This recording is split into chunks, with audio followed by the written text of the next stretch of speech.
and welcome to episode 133 of Jobless Weebs. My name is Marco, the beautiful Mexican. No! Man, did I kick it or something? No, you. Yeah. Oh. Hello and welcome to another episode of Jobless Weebs. My name is Marco, the beautiful Mexican. And this is Imatanchan. What should you? Yeah, better be hit. And I'm Brian. So nice to see you again, Brian. How are you? Really good. I almost fell asleep before coming over here, so. Hopefully you were not driving. What? No.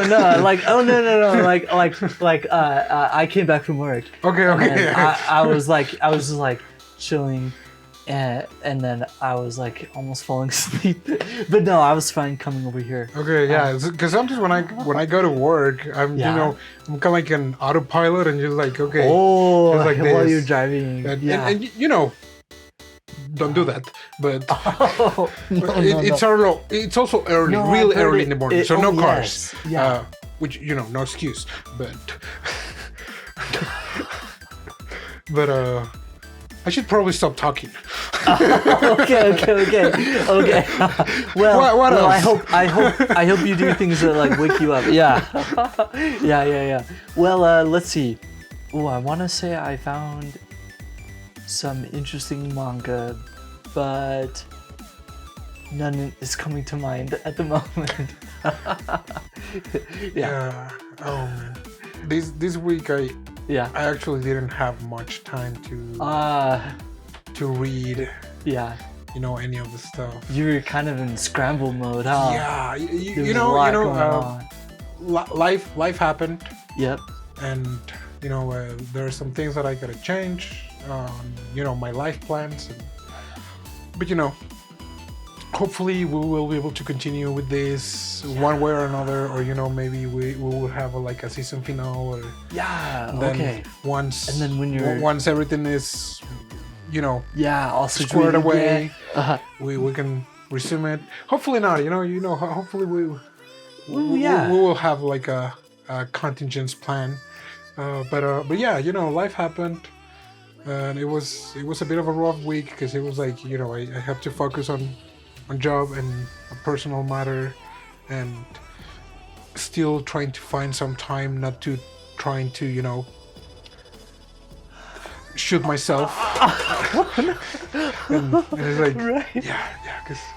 yeah. But I think overall it's all in all everything's going good. There's a lot of great people supporting me, which I really appreciate. That's and good. Yeah. I guess that's about it. We're doing this to kind of distract ourselves from the mess that we call life. Yeah, that's right. So yeah.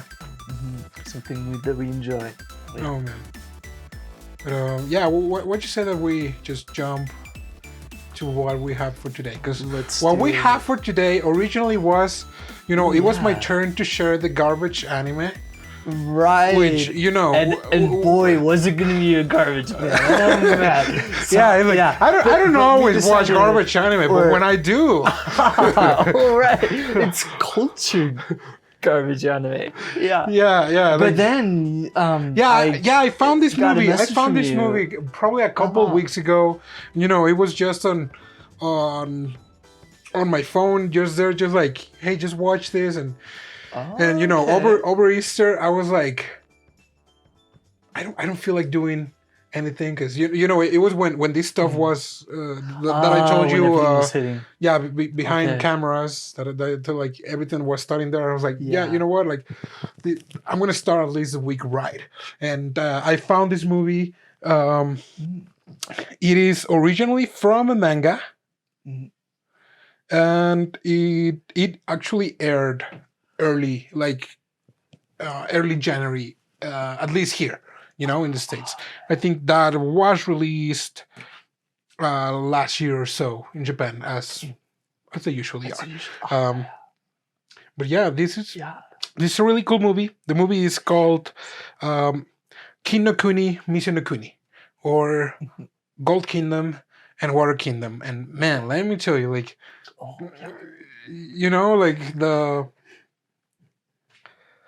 the likeliness of this movie to the real world kind of like situation is like, oh yes, man, I can name a few countries that could benefit from watching this movie. Oh, well, yes. Like I was just blown away by it. Oh well, like not only countries, it's like this is just a calling for people. All right, with, right.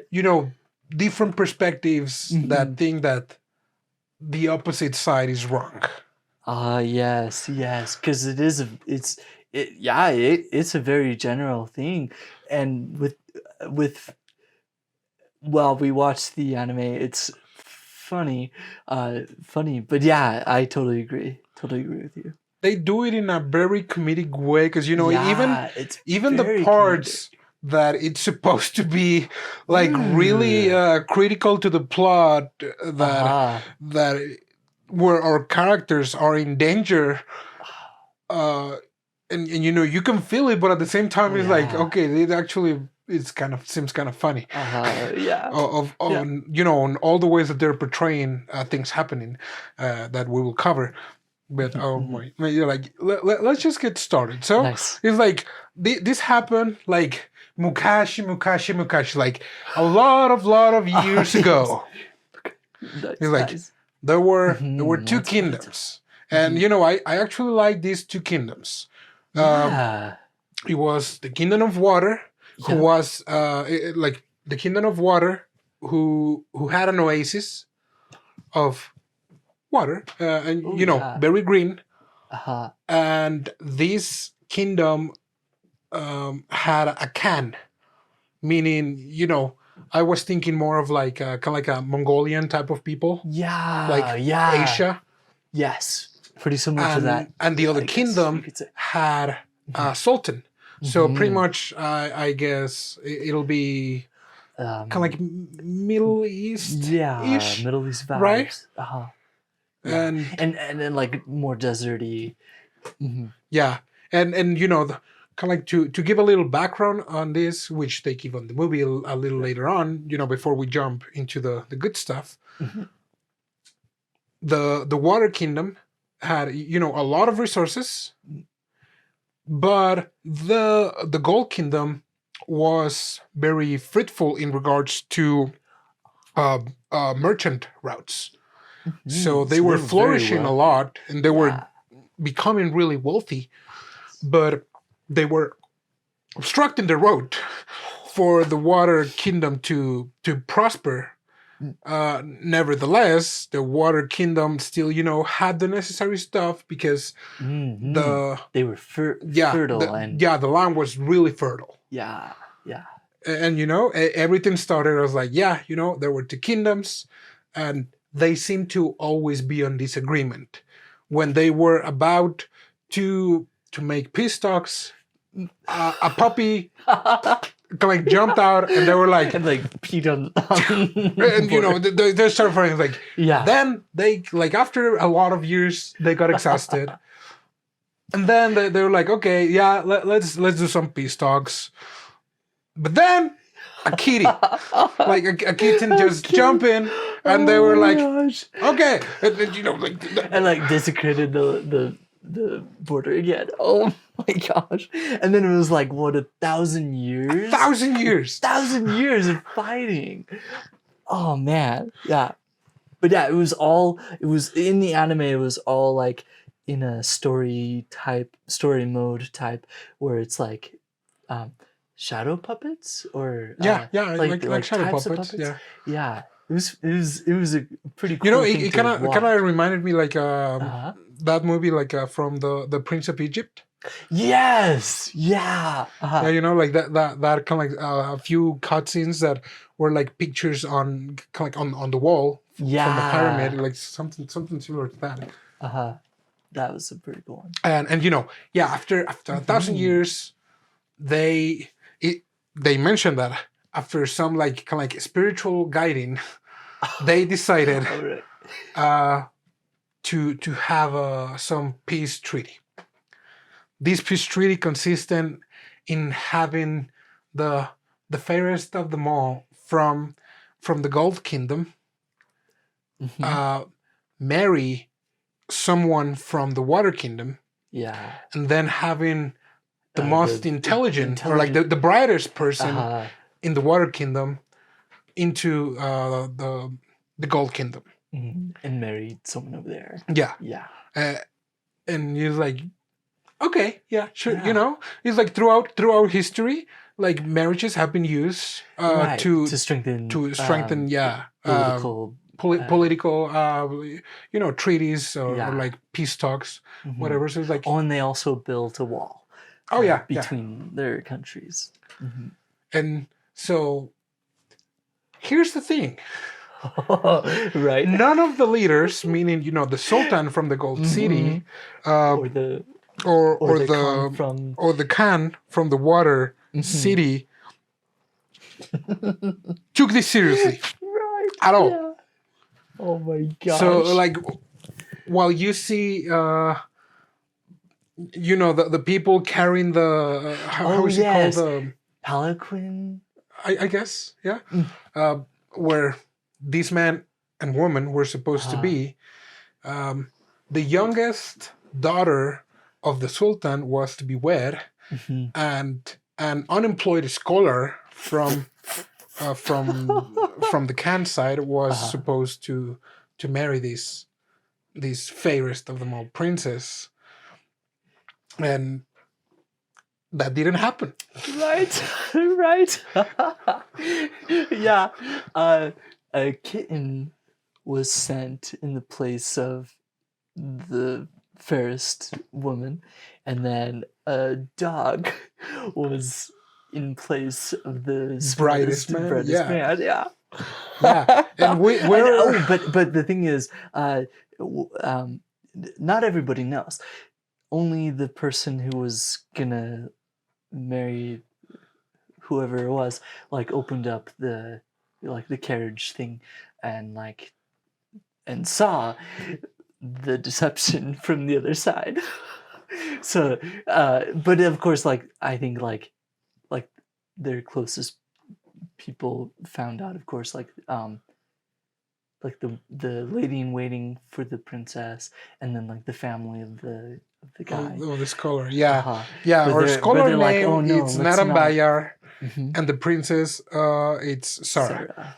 And you know, the other funny thing is that both the Khan and the Sultan were well aware that they were not sending, you know, a person. Yeah. Like, let's leave behind the fact that it wasn't the most beautiful or the brightest. Oh, yeah. It wasn't even a person, and they both were aware of that. And so what both of these people do, Naranbayar and Sara, they were like, okay, no, we cannot do that, because there's no way for us to know that you know, my leader did that. So they were both thinking, well, Naranbayar, because you know, like, Naranbayar is, it's a meticulous person, really smart. Yeah, has a really good eye for detail. And Sara was like, do they want me to marry a puppy? And it's like, no. Yeah.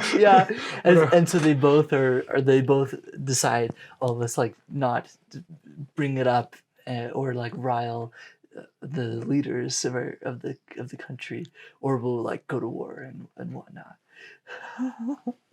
So funny enough. You know, these two kingdoms, they have a name, just so that oh yes, we're not always like Water Kingdom, Gold Kingdom. Oh yes, Gold Kingdom, they're called the Alhemit, and Water Kingdom, they're called the Balkarians. And you know, Sara and Naranbayar, they decide to, you know, stay silent. They're like, you know what, we came a long way to reach the peace that we don't want to give them a reason to go to war, especially Naranbayar. Because Naranbayar, it is not said, at least in the movie, Yeah. Or they just imply it a little bit, but he used to work for the Khan. Oh yes, yes. We do find out a little bit later in the anime, but yeah. And right. he says So like, he knows well, a little bit I of know the what he situation. wants to battle. But I don't know what the other one wants yeah. to battle, so I'll just keep my mouth shut. Mm-hmm. And they on the first couple days, I guess, that they receive their bride or groom. All right.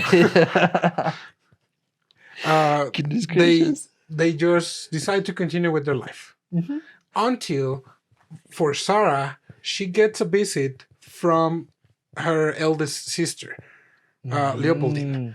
Yeah. And Leopoldine is the next in the crown, I guess. Oh yeah, next in line. She's she's very well renowned and has a lot of power politically. Oh yeah, and she's, as a person, she seems to be the arrogant of, a bit controlling, overbearing.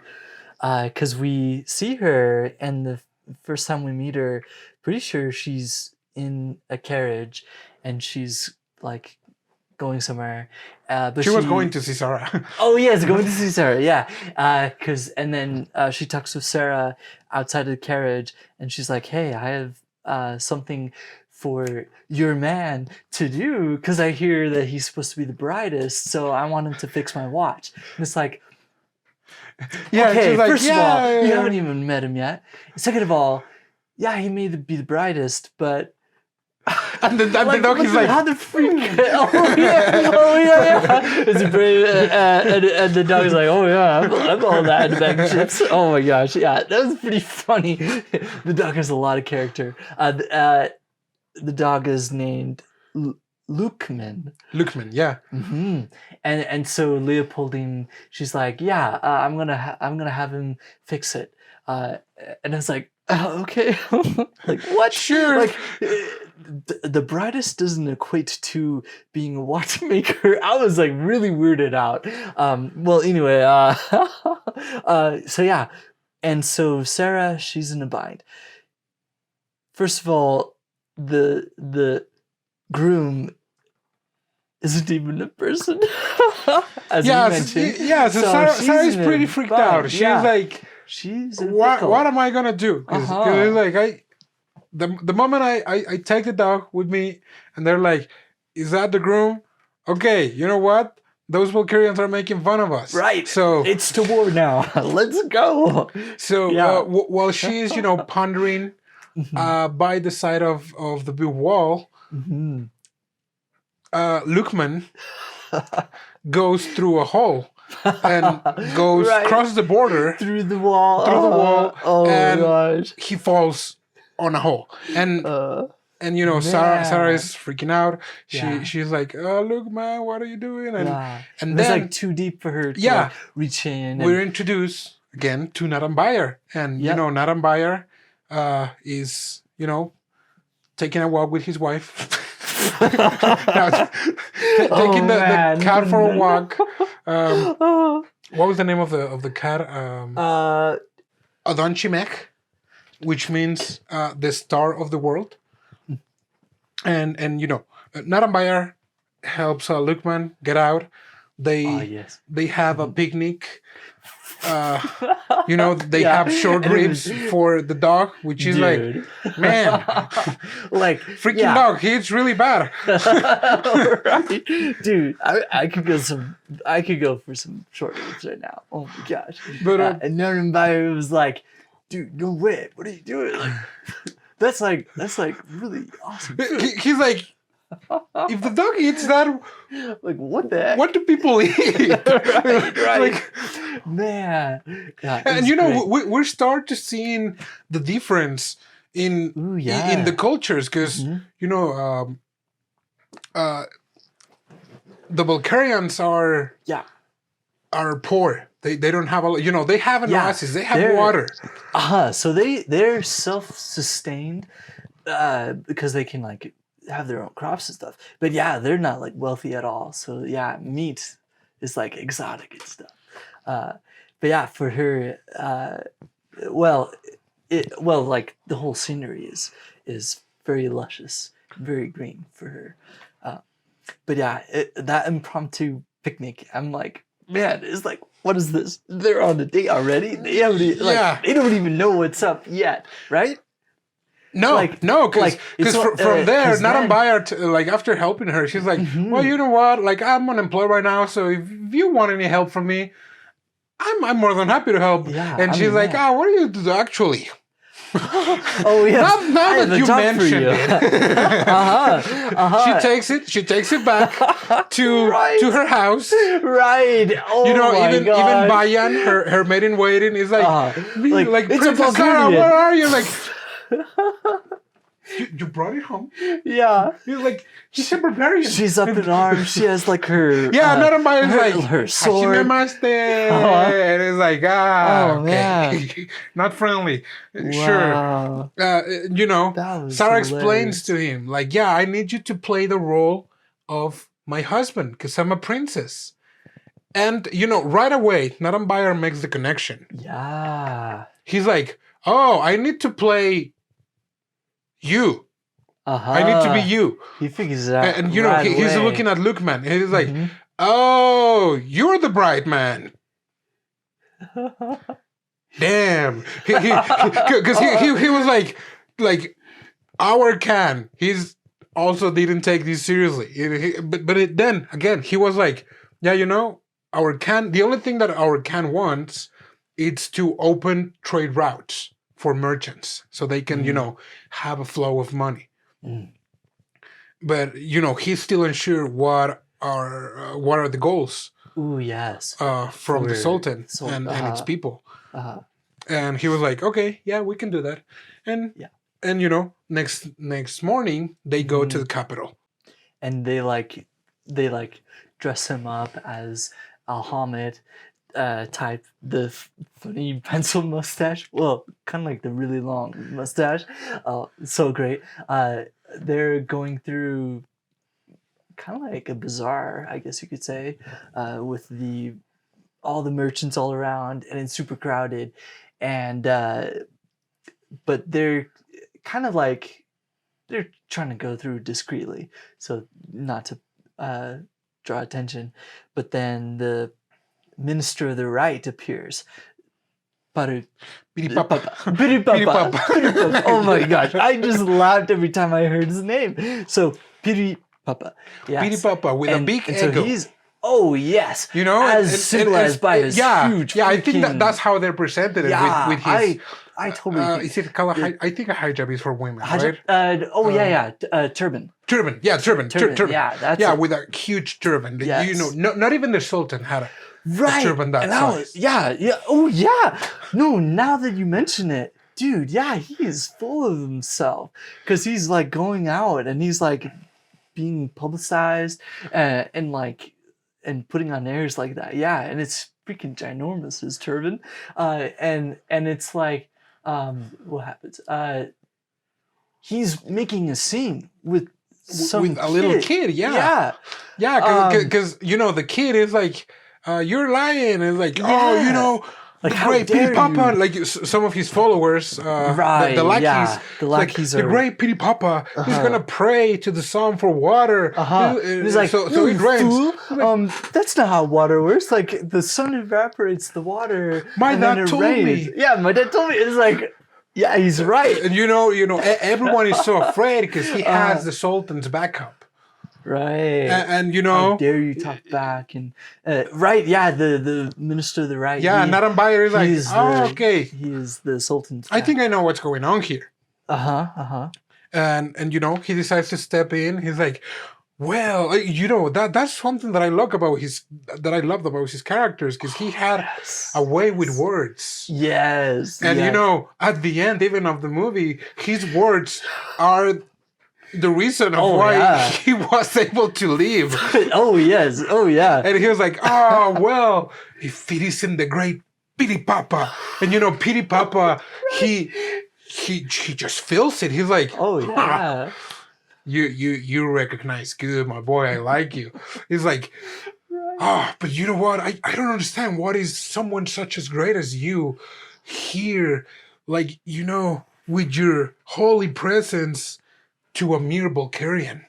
And everyone's like, yes. He's like, a Bulgarian? Like, what are you doing? It's like, oh, well, I'm the so-called brightest man of Bulgaria. And I'm here I'm with the princess. My wife, Sara. Yeah, and he's like, and I have been summoned by the crown princess Leopoldine. Why did she call you for? Well, I'm the brightest man, so I gotta fix some probably stuff. she wants to she wants me to fix something. Like what? I don't know, like the river, like the river path or some stuff.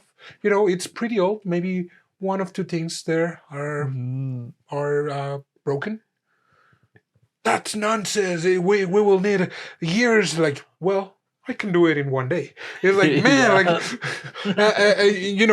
Oh, right. He just managed to walk his way out. Like the other kid rescue his friend. And he's like, okay, you know what? Leave, like freaking Balkarian. And we also have a little lady assassin that is completely covered. Laila. Yeah. Oh my gosh. And she's like, hey. Best character, by the way. Oh, yeah, she was so funny. She was in her, I guess, robes? I'm pretty sure there's a term. There's a term for that. Yes. So, excuse our ignorance. But anyways, they make their way to Leopoldine. Right. And Leopoldine, she's still very characteristics. Like all the time, she is not addressing Naranbayar as a person. Because for them, the Bulgarians were not people. And she's like, well, Sara, can you tell your Balkarian, not even directing her words at him. And it's like, here's the watch. Can you repair it? And he was like, well, I'm not a watchmaker, but sure, I can assemble it back. He was like, thanks for, bothering for disassembling, I guess.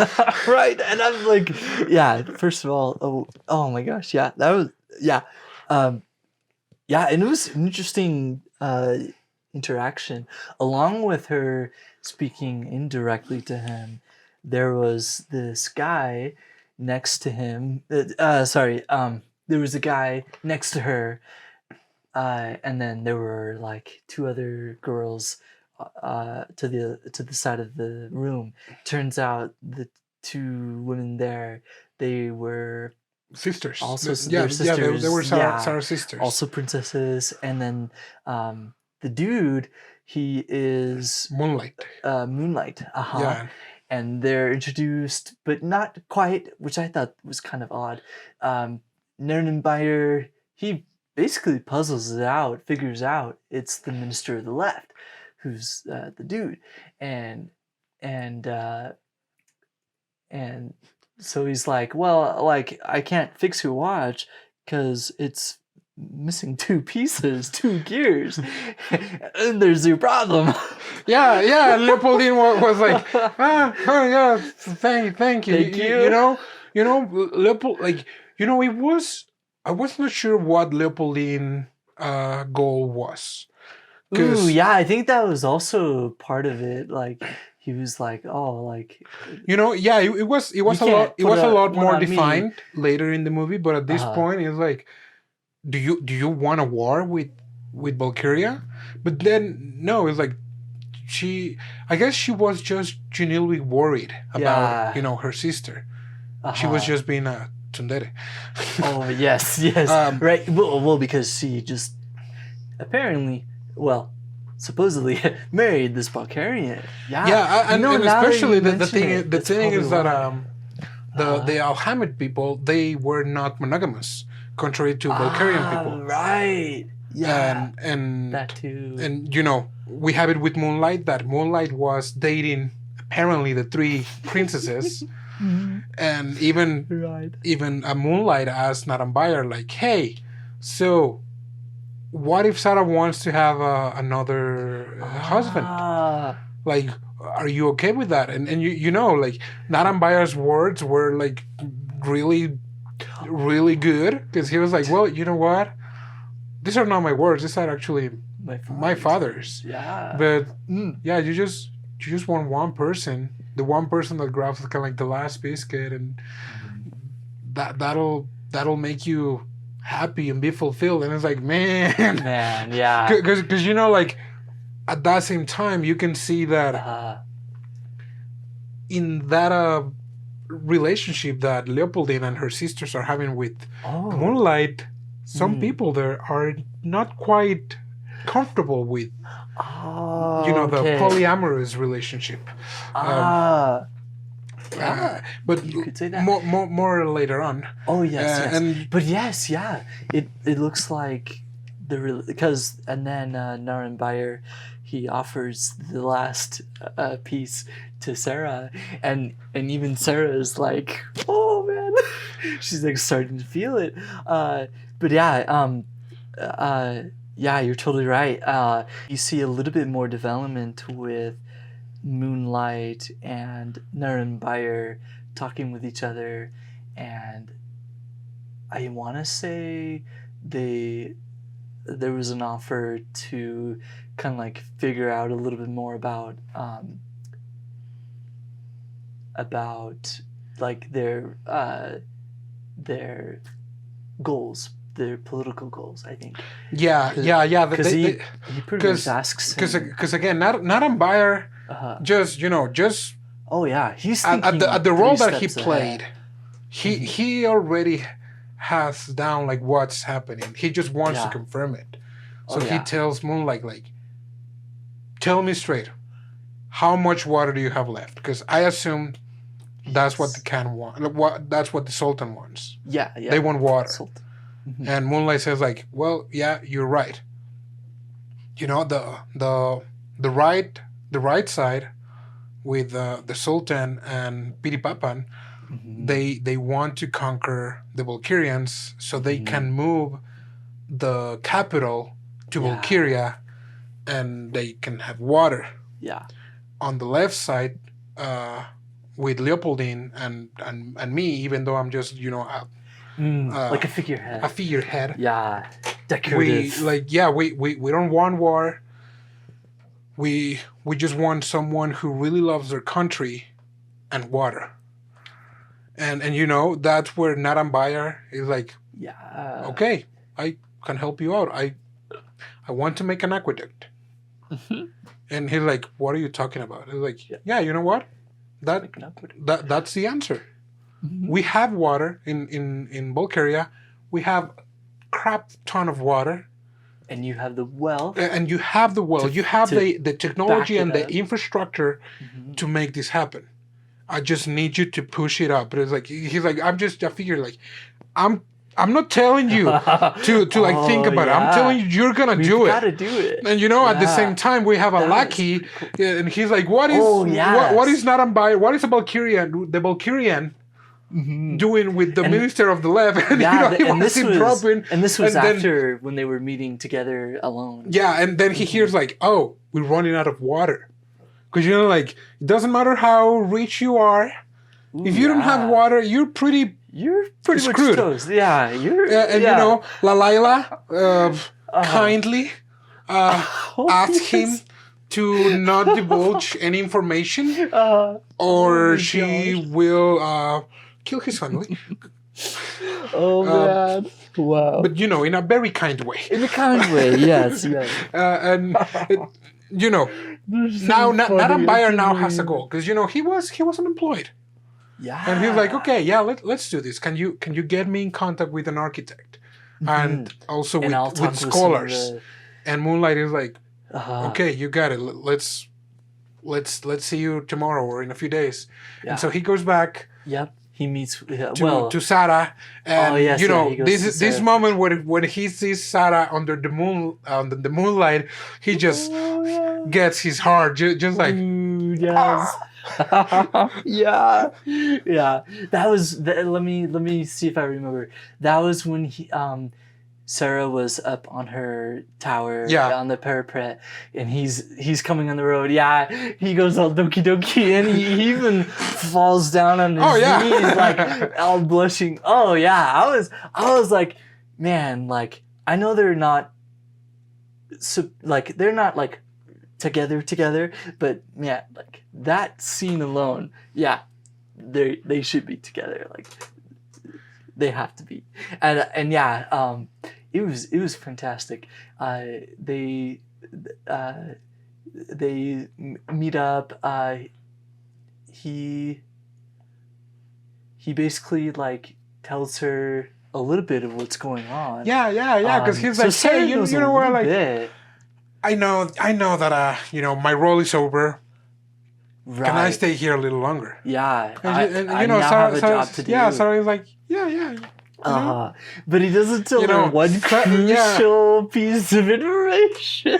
Yeah. I'm not actually a married man. But he kind of forgot. But like Sara doesn't have anything. Not, she doesn't know anything about him. And at this point, right, and like, it's not really Sara is an open book for Naranbayar, because he knows that Sara is single. So he's like that's why he even falls even harder for her, because he knows that she's single, that she's her groom was the dog. And he's like, no, I have a shot at it. Yes. And so that's why he wants to spend some time with her, because at the same time, his bride is it's a cat. Right. Yeah. So he's like, yeah, you know what, we can do this.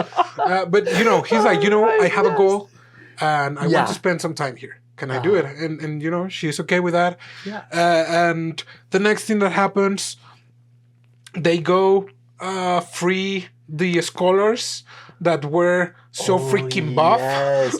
Yeah. Oh my gosh. Yeah. And he even was like, wait, are you right? Are these the scholars? They don't seem to be. One of them even has like a scar on the side of his face. Oh man. He's like, it's that when the game glitches, and every time that you read, instead of getting 1 intelligence, you gain 1 strength. Yeah. Oh my.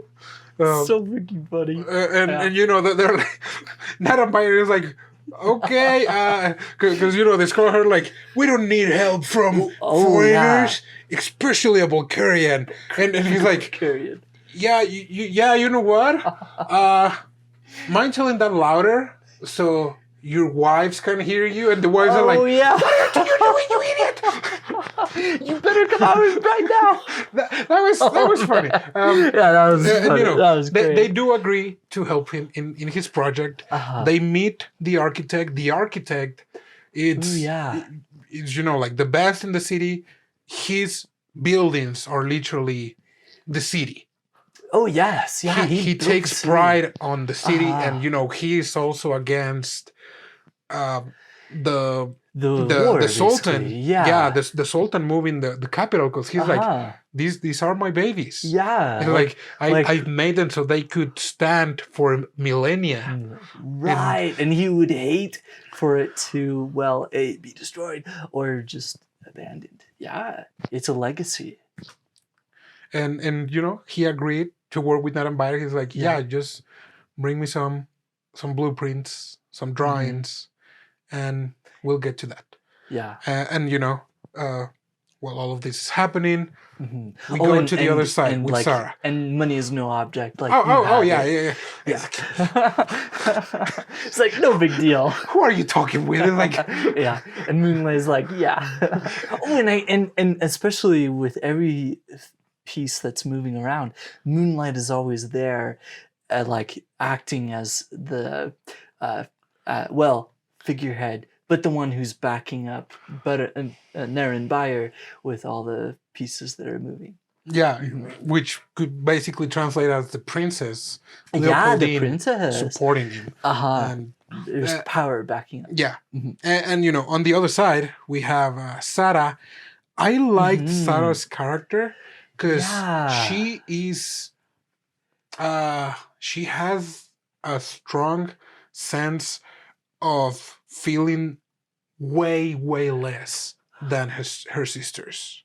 Oh, Because you know, like in any aspect, physical, like emotional or intellectual, she feels that she is less, and also like inferior. Yeah, inferior, She feels inferior. and also the fact that she even doesn't live at the capital.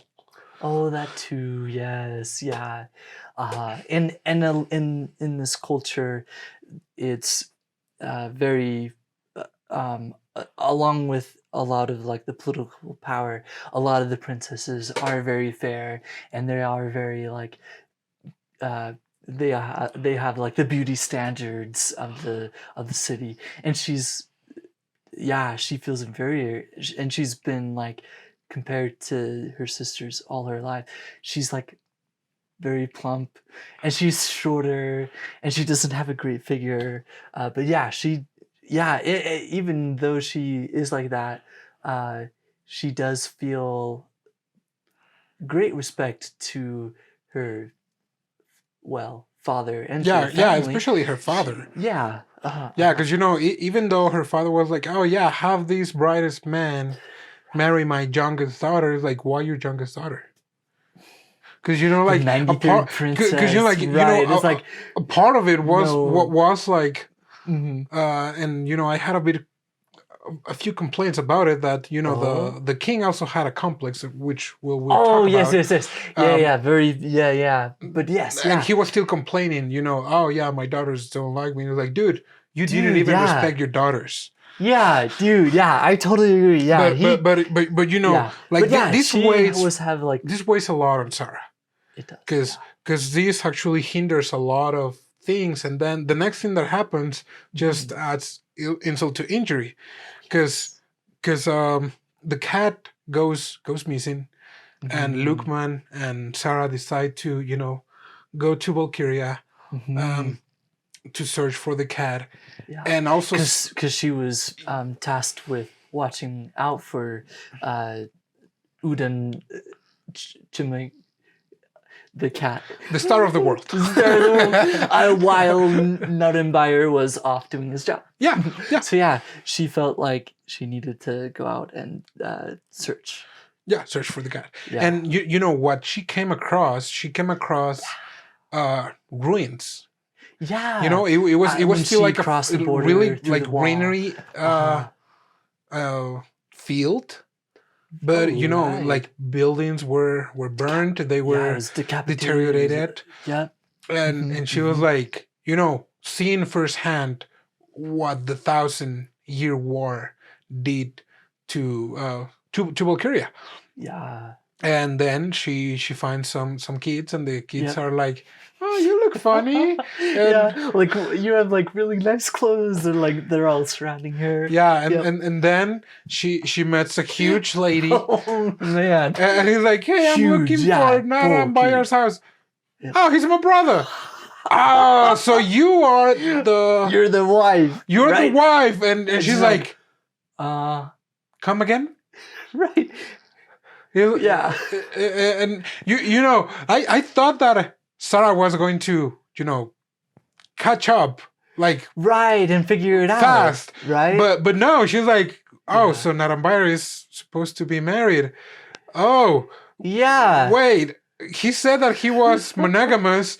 Wait, I'm like, is he cheating on his wife? Yeah, she's like alarm bells ringing, and dude, like I don't even know why she thought that. Like, I mean, okay, yeah, he was supposed to be the one that had like a wife, but anyway, I don't know. She was under a wrong impression. She got the wrong impression. Yeah, and so she's like, like just like come on in, and such, like don't even bother, like feel at home, like where's that kid at? Like we're gonna eat something, or I don't know. She meets Narabayar's father, and then the father. Yep. The can says like, oh yeah, you know what? I should go visit Narabayar and take some gifts for his wedding. Perfect timing. I don't even know why it all lines up perfectly. Yeah, this day. He comes and Sara even, I was like, so where's the wife? and Naranbayar's father was like, yeah, about her. She's not here, but she's supposed to be from your kingdom. Alhemit, And you know, she was supposed to be the fairest of them all. And you know, at the same time, it doesn't seem that Sara was aware of the treaty. The only thing that she was aware is that she was going to get a husband. She was not aware that she was. What? You know that her father was going to send the fairest of them all. Oh. I don't think she was aware of that. That's why I thought, because you know, so even they mentions like, oh yeah, Naranbayar is supposed or was supposed to receive the fairest girl from the Alhemit. From the Hamid, and Sara was like, yes, no, I'm not her because she's super hot and oh yeah. I'm not. Right. Yeah. And you know, that was Naranbayar's sad. Yeah. You know that was sad. That was like, it was like, girl, like no, it's like no. It's not me. Yeah. Don't even think that. Well, and then the guy, the father, he's like, oh, the Khan is like about to. Yeah. He's at our doorstep. You're from there. You're from there. Yeah. What, can you pretend to be Naranbayar's wife? And she's Or like, no, I cannot do it. And it's like, girl, you just asked the same to Naranbayar literally a couple days ago. And then she was like, oh yeah, I asked him that, right? Didn't I? So they go to meet the Khan. The Khan, and you know, the Khan was a bit quirky. Oh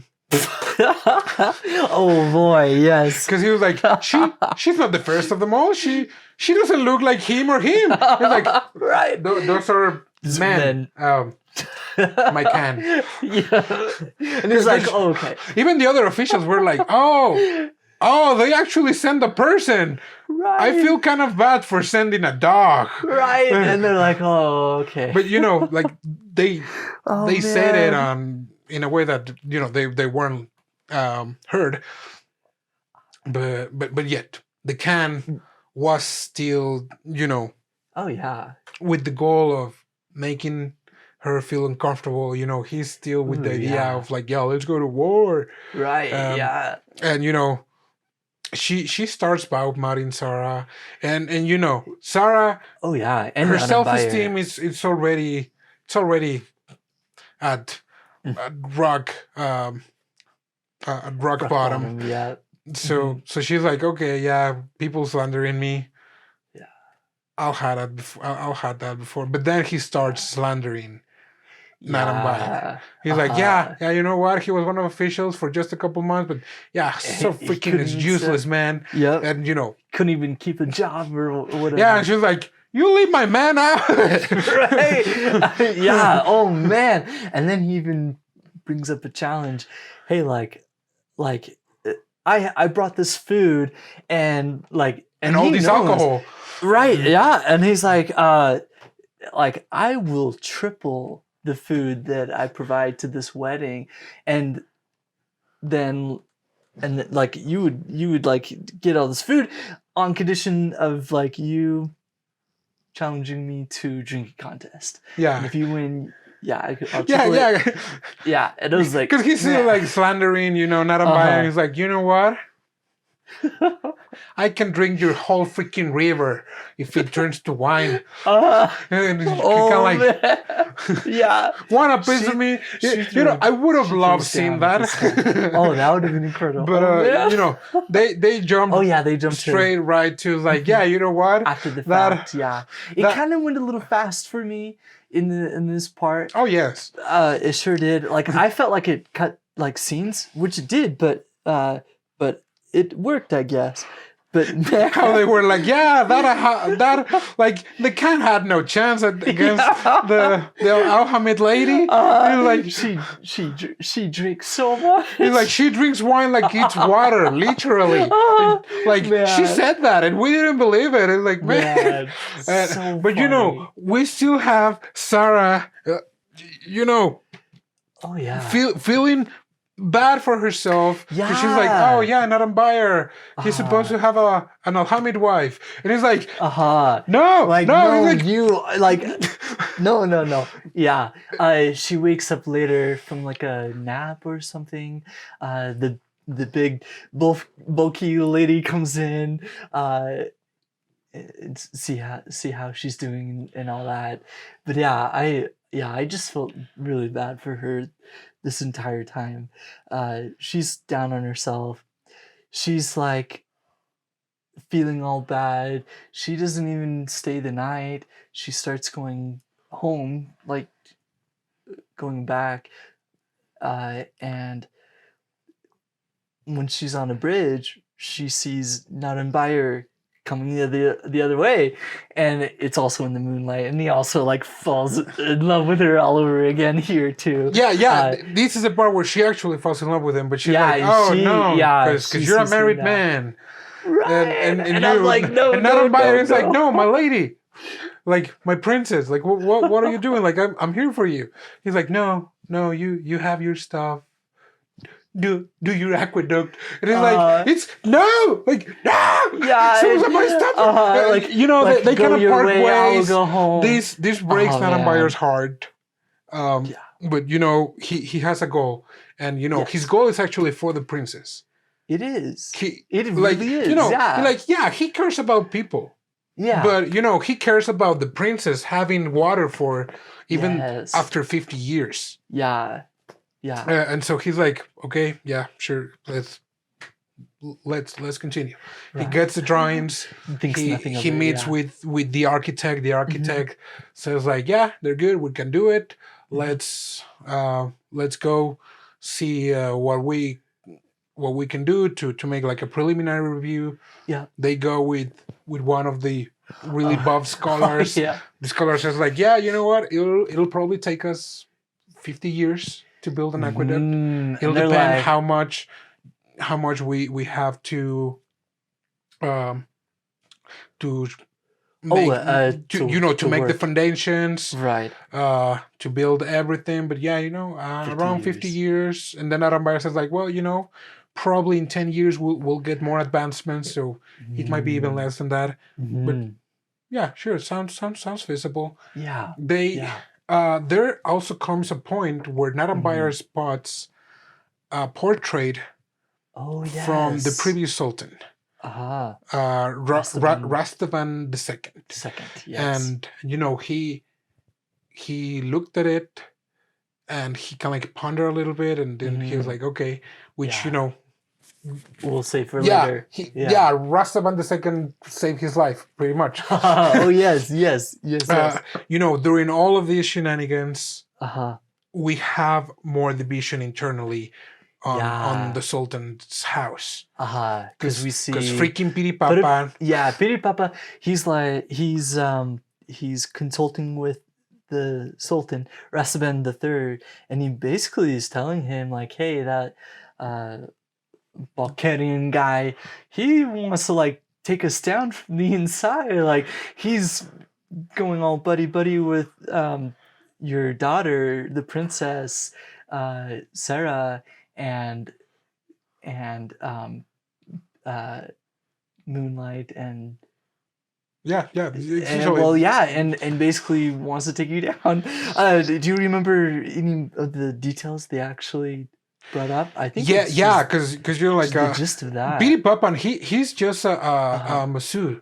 Oh yes, and glorified right hand man. I guess, and Rastavan was like, hey, is the war really like the answer? Oh yes. And Piripapa he's like, you need to look for your people. We need to conquer the enemy so we can have water, we can have resources, and that's the way for us to survive. And best of all, we can keep growing. That's good, but bad way to go around it. Right. He instigates Rastavan III, because Rastavan III was with his father, Rastavan II, during the time of war, and he witnessed how his father asked for a ceasefire. and then and then everything his went to point of crap view is that anyway. his father was a spineless man, Yeah. that he didn't have the guts to pull through the war, to Put in all carry your against the effort. lives of the people, and that he didn't care about the people, and so he doesn't want to be that.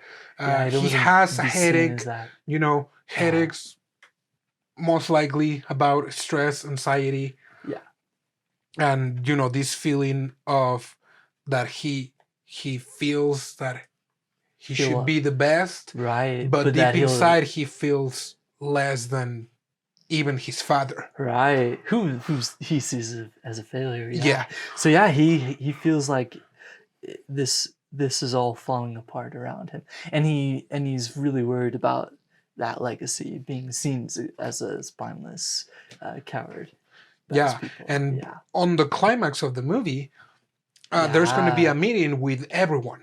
Yep. The Sultan, the right and the left, ministers, and the princess, and the architect, and because that would be the next step of the project. Yeah, get everyone together, saying like, hey, have the back. We want to do this. Yeah.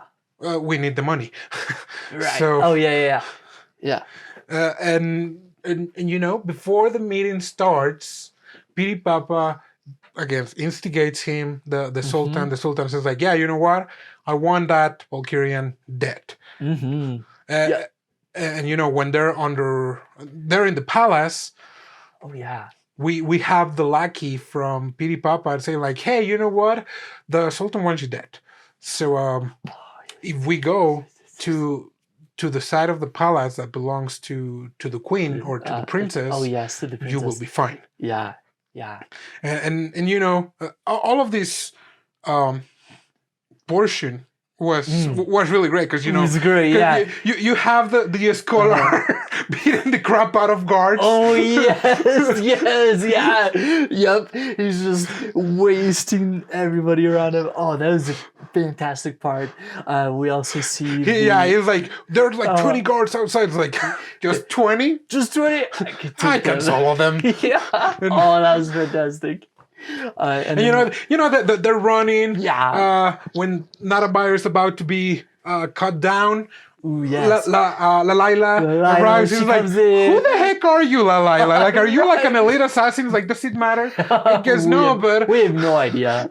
And she's also like, yeah, like, I'll back you up and fight everyone off too. It's fantastic. And yeah, as everything is going on, all the palace guards are being riled up and told like, hey, like, Naranbayar is here, like, go and block off all the routes and like cut them off. We don't want him to come like anywhere near the Sultan or this meeting at all. Like, he's freaking Balkarian. So yeah, we see the guards running around everywhere, and everywhere they turn, there's like people there. And then also, come to find out, the princess, when she's going around, she sees Naranbayar. Oh yeah, also, that part. Like that part. Naranbayar is going through a set of stairs, and then the princess going down. The birds, and the lightning of just like the slow motion to a greater, it's like greater perspective. Oh my god. Yeah, it's great. So yeah, they meet up later, and then another rumor goes around. Yeah. At the same time, we have Moonlight is in cahoots with Naranbayar. Dude, it's all. We have Moonlight having a discussion with Piripapa, saying like, you know what? If Naranbayar, if it were up to Naranbayar, he could fix His Highness migraines like this. Like and Piripapa is like, okay, I'm gonna give him a shot. But then he hears how. The information network here was amazing, because how did he knew that the princess was at Balkaria drinking with the can, and it was kind of like a half truth, because she was there but right. you know, it was like a wedding celebration, and not like, oh yeah, the princess is in. Now is in cahoots with our kingdom, and she's a spy, and she's a traitor. Yeah, let's kill her. So let's kill her. Yeah. So yeah, there's a little bit of misinformation and changing. All that. And you know, Sara meets with Naranbayar again, and Lalila and Lalaki are there. They decide, Lalila and Lalaki, they decide to act as decoys while they try to reach the queen's palace through a secret passage that it wasn't so secret. It wasn't secret, but it looked amazing though. It looked amazing. Okay. Get this. Okay, I don't know if we have time. We should have time. Okay. Well, I probably won't go in too much detail, but anyway, yeah, it wasn't so secret because it was a freaking outside of the palace. Like, dude, you know, the purpose of secret is that you're not seen, and right, and like you were able to hear the blogs of like boom, boom, boom, shooting out of the side. It's like in broad daylight. Yeah, that. Sure, whatever. Yeah. Oh man. Yeah. Oh my gosh. I want to describe it in detail for anyone watching, but yeah, it's just you just got to see it because oh my gosh. And this is the whole climax. This is where everything comes to a head. So, because after this they'll be in the clear, right? So they go out on these blocks, and it's like really questionable if it's like really safe, and it's like no, I'm not gonna leave you behind. Oh, Naranbayar, he was the alpha this time. Dude, it was a perfect what a chat. Yeah, what a chat. So yeah, and Sarah's like, oh, doki. And so they go out. Well, because the thing is that again, Sara was here. She still was, she's under the pressure. Like, he's throwing herself under the bus. She's like, no, I'm too. She was basically saying like, I'm too fat. If I step, it will break. And it's like, okay, girl, come on, like stop. That was part of. I think that was it because she was like, she didn't want to because she was like, no, it's not safe. It's gonna break. If the both of us are there, it's gonna be a lot of weight. Oh, she did say that. Oh, that's really. So I was like, I thought, that's what I thought, that she was still throwing herself under the bus, feeling bad for herself, for her physique, for a lot of reasons. And also for the fact that, she didn't want Naranbayar to cheat on his wife. Oh, right. So it's like her kind of like saying like, hey, like, it's not you, it's me, type of a thing. Yeah, like, kind of thing. You got, but Naranbayar is like, okay, he was having none of it. Come with me. Yeah. Come on. That's nice. As they're beginning crossing, they're stopped by none other than the Sultan. Yeah. And I like the expression, how they depicted the expression, because the Sultan was pointing the sword and grabbing his head. Because he was not just like, he just couldn't go with it anymore. Yeah, he couldn't. And he's like, I'm gonna kill you, then I'm gonna kill my daughter, then I'm gonna kill everyone who thinks that I'm spineless, just like my father. And he's like, whoa, no, like, chill. and there's when is the confession that he was actually not married? Is it before or after he talks with the Sultan about the question? Naranbayar confronts him saying like, you wanted war. And I don't know why, but you shouldn't. You should stop this. You sent a cat as my wife. Yes. And we were in the wrong too, because my cat sent a dog as her groom. And Sara was like, wait, what? Yeah. And it was even Leopoldine mentioned to her, but she was not paying attention when they were fixing the clock. Okay. Leopoldine told Sara like, I heard that father sent a black-eared cat. Oh yeah. And she defended her father. And he's like, She yeah, did, yes, I don't yes. think my father At that will do time. that. He's a man of his word. Uh-huh. And you know, Naranbayar tells her, like, you know what? Tells It's like Rastaban. the world is not out to get you. Even your daughter, who you should definitely treat better, cherish, and not treat because like she utter actually garbage. loves you. Uh-huh. She trusts that you were not the one who sent the cat to be my wife. And you know, Sara was like, "You're not getting married?" He's like, "Yeah, you know what? Like, I'm not gonna marry a cat. Even I have my limits. I have the limits." That was the very part. It was like, I even have my limits. You know, my and gosh. this, I think that this fixes everything for Sara, because she's like, oh, it does. Oh, that fixes everything. Yeah, then it does. It does. I can love you and I can be with you, and you know, it doesn't matter if I'm not as pretty as my other sisters, because Naranbayar also like wants me. And, and you know, she starts also pleading her father to don't do anything stupid. Right. Freaking no more war. And you know, and Naranbayar, he restores that trust with like her, of course. Yeah, and then he basically figures out Rastaban. Oh no. Yeah, Rastaban asks him a question. Yes. The last question that fixes everything. Because Rastaban, he's like, because he knows that this man is supposed to be the brightest from the Balkarians, and he asks him the question. Why is my name Rastaban the Third? Why did my father name me Rastaban? Yeah, and you know, I love this explanation as well, because you know, it also show for the whole time while Naranbayar was running, he was, you know, unsure, because he was not used to what was happening, and you know, it's not like anyone is used to having a crowd chasing after your life, but you know, the moment Rastaban asked him the question, he's like, okay, this is my field. It all and clicks into place. You know, his body language changed, and he's like, that's a good question. I know the answer. He's like, you know what? In the palace, there's a portrait of Rastaban II.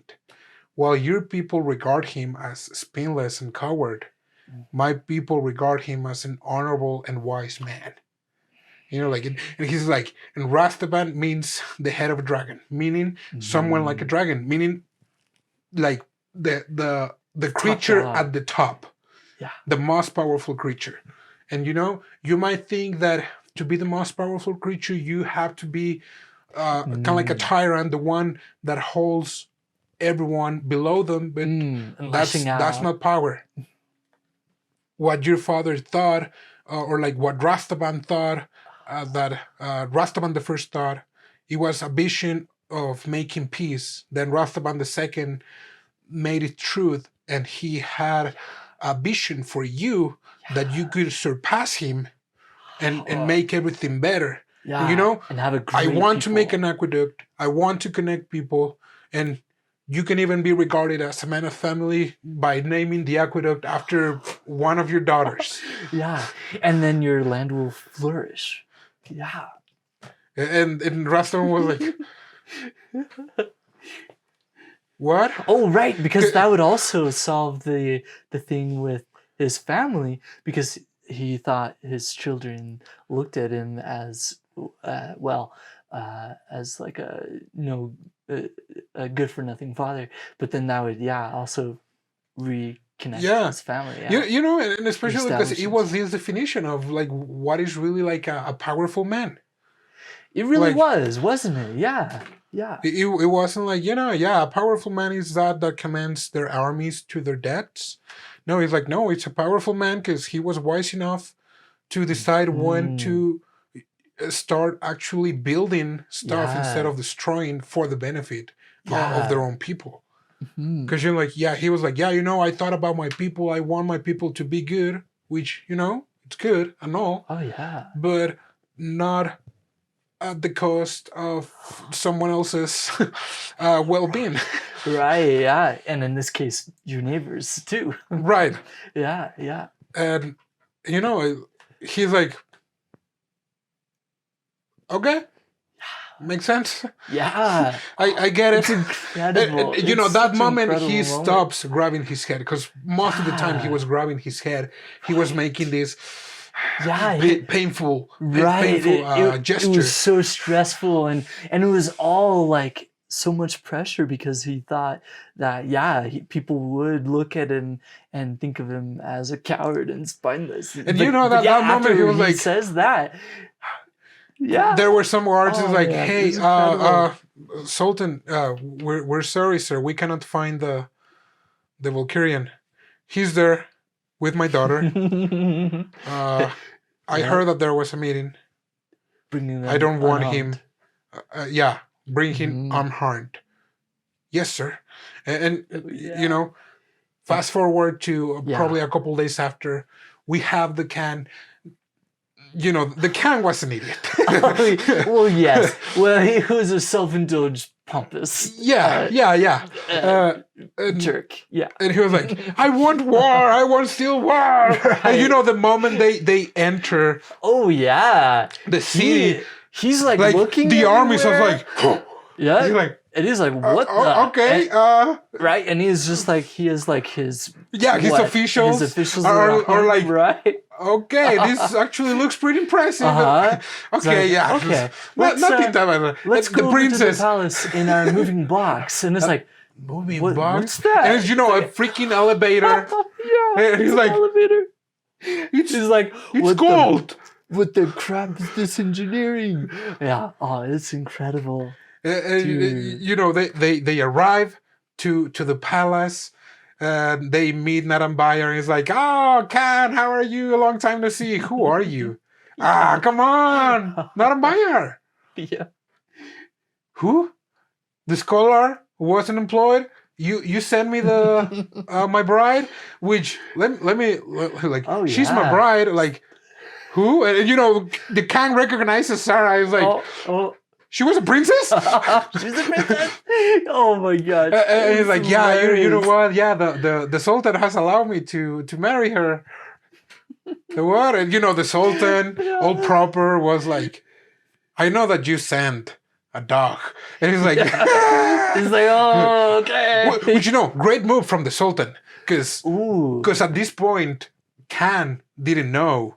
Like, for all Khan knew, the Sultan actually kept his word. Ooh, yeah. Because maybe he didn't send the fairest of them all physically speaking, but he sent the fairest of them all because he was his daughter. That's right. Because he never knew about the cat. That's right. Yes. Because that was a great move. That was a great move from the Sultan because he put the Sultan a step ahead of the Khan. That's right.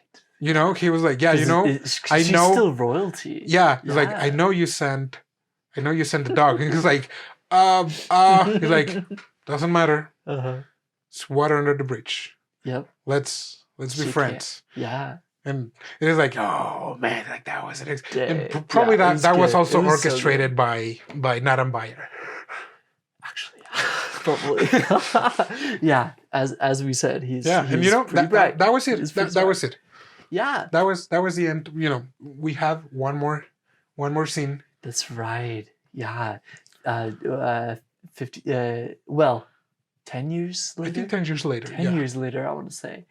And we see two kids going through a pretty busy area, and we see a dog and a cat, and it's obviously the dog and the cat, and then the children. Oh man! I was like, they're just talking of like what happened after. Yeah, like and you can see the aqueduct that has been built. Yeah, and they're like, oh, look, it's mom and dad. It's like, and they're talking about the minister of the right, what happened to him, the minister of the left, how he actually became an actor. Yeah. And he's like, he's pretty famous. It's really hard to get to his place, but Bayan, the lady in waiting, was actually acting.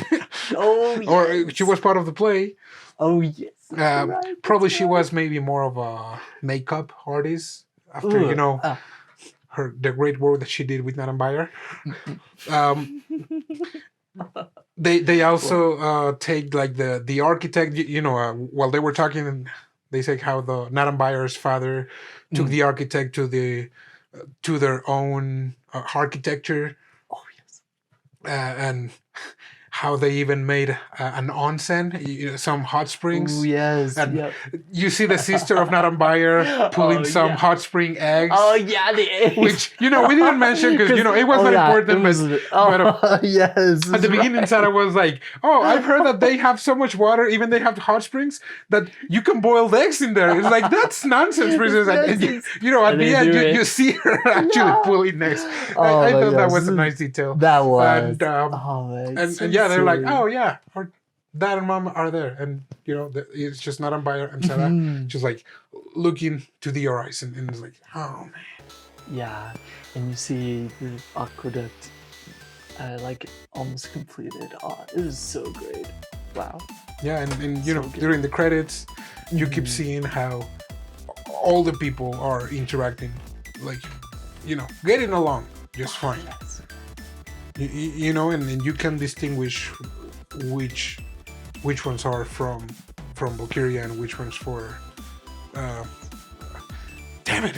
Oh yeah. Alhemit. Alhemit, yeah. But yeah, that was it. I thought I thought it was a great movie. It was. I was going in blind, which a lot of times I should do that more often. Because a lot of times I have these high expectations, and in this time, I read the description and I was like, oh yeah, brightest man and fairest maiden, and the thing is that I saw the picture, and you can see that he's a guy, and you see Sara, and Sara, it's a little chubby. Oh yes. That. Especially in anime, I guess. Oh yes, yeah. Whenever you're talking about the fairest of them all, or like the most beautiful, it's the body proportions or ratio. It's like unrealistic. Yes. That's perfect. So yeah, I actually like it. It was actually the brightest man and the fairest. Girl ended up together. It was so good. It like, for me, it was like better than it like deserved to be. Like, I was like, wow, this is good stuff. Yeah, it was incredible. Yeah, you get to self-invested in the world building, the characters. Yeah. And political intrigue. Even though this should be kind of like a heavy movie, it doesn't feel like it. It even feels like stays lighthearted, like a really fast-paced movie. Yes. At some point, but at the same time, it doesn't feel like it was rushed. Yeah. Which it was something that I really appreciated. Yeah. Because it's like 2 hours. That's still, right. So. Yeah. Still 2 hours. Yeah. Really, really good. Yeah, that was great. Yeah. That's a golden star for me on this one. Cause nice. Same.